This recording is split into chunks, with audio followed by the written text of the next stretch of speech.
Hello. In this session I wanted to do a little painting with you. So I'm using a piece of watercolour paper, but you could use a piece of card or white cartridge paper. But the idea being that it's a little bit thicker than just an ordinary piece of paper you'd put in your printer. So nice piece of thick paper, pot of water, and I'm going to put a puddle of water down on my page, and I'm not going to fill the whole thing, but I'm just going to put a little puddle using quite a lot of water to soak my page. And you may find that the actual paper starts to buckle.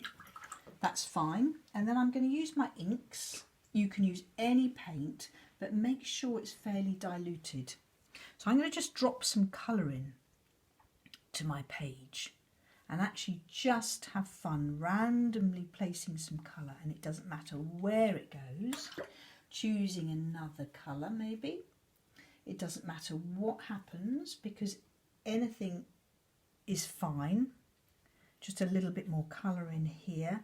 And with something like this, I think it's sometimes a good idea to use a fairly limited palette, meaning perhaps just choosing 3 or 4 colours, because sometimes you can actually bombard your picture with just too many colours and it ends up being a big mushy mess.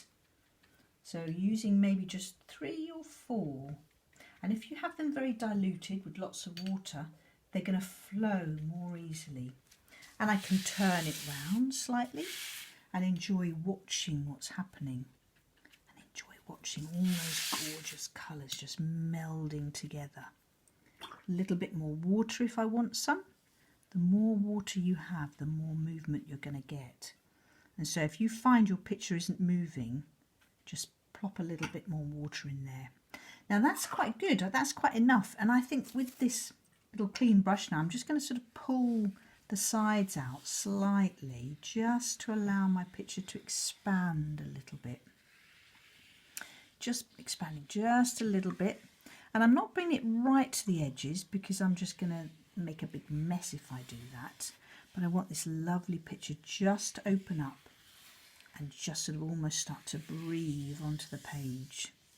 So there we go, this lovely melding of colours. Washing my brush in between, always wiping it and keeping it out of my water pot so it doesn't get ruined.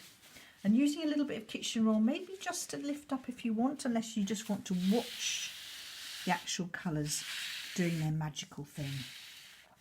But yes, if you sort of want to actually sort of control it a little bit, you can use a little bit of kitchen roll just to lift up your colour. Just a bit, not too much, because you could actually really disturb some beautiful things happening. So a little bit of lifting up. And then I want to just really just let that dry off a little bit before I do the next thing. So I'm going to put that to one side, enjoy letting that dry off, and then show you that once this is dry, what you have, I've cut this one in half, is just a sort of lovely merging of colours. And then I'm going to use a stencil or a template. And in this instance, I've got a bird template that I've actually drawn a shape of a bird and I've cut it out on a piece of card. This could be anything. It could be a heart, it could be a butterfly, it could be any shape that you like. I'm going to put my stencil down, using a pencil, just carefully draw around, and I'm actually going to create my beautiful bird on the dry piece of paper where my colours are. Even a plain circle can be quite effective with something like this. So then I've got my stencil shape drawn onto the page, and as you can see my bird is there, but what I want is to actually really bring the bird out so that it actually looks quite beautiful. So using a thicker paint this time, I'm actually going to use a little bit of a thicker paint, and I would go for a dark colour like a black or a deep blue, and then you're gradually filling in the space around. This is what you'd call the negative space, but you're actually just filling in that space around the bird, because what I want to do is to really give attention to that lovely colour of the bird in the middle.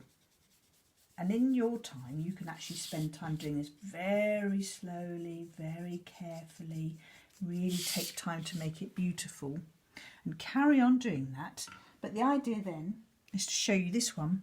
So once you've carried on doing that, you then end up with this lovely bird that sings and jumps out of the page. If you don't like your brush strokes, again, you can go over with your thicker paint and have a nice solid black or deep blue. You can really actually make that colour much more solid if you want to. So once again, the bird will really jump forward. But as I was saying, you could use, instead of a bird, you might want just a circle. So it's almost like a planet in space, or it could be a heart shape, a star. You could use your initial of your name if you actually want to do that. But it is quite effective in the end of actually having quite a beautiful picture. Very simply. Keep your paints well diluted when you're doing your dropping in, and make sure you have a nice big puddle of water to start with. Have fun.